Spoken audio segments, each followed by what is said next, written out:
Construction worker arestado matapos umanong gahasain ang isang dalagita sa Pangasinan.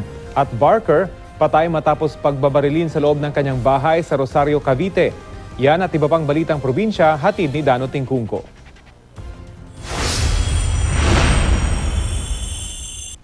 Nadatnan na lamang duguan at nakahandusay sa sahig ang lalaking ito sa Rosario, Cavite matapos siyang pagbabarilin sa loob ng kanyang bahay. Kinilala ang biktima na si Maximo Aguilar, 59 anyos at isa umanong barker. Sa tabi ng labi, nakita rin ang karatulang nagsasabing, "Huwag tularan, manyakis ako." Bineberipika pa ng mga polis kung may criminal record nga ang biktima habang patuloy nilang iniimbestigahan ang salarin at ang motibo sa pagpaslang.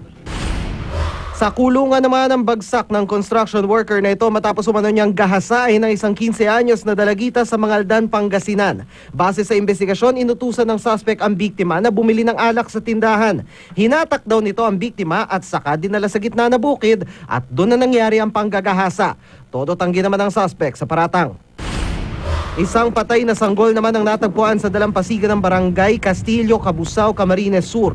Ayon sa mga pulis, natagpuan itong nakasilid sa sako ng isang batang naghahanap ng kalakal. Sa pagsusuri naman ng Rural Health Unit ng bayan, tinatayang bagong silang lang ito dahil nakapulupot pa sa leeg ng sanggol ang umbilical cord nito. Matapos ang 2 araw na paghihintay, kung may pamilyang maghahanap at kukuha rito, binasbasan na lamang ng pare at inilibing na ang patay na sanggol. Dano Tingkungko, GMA News.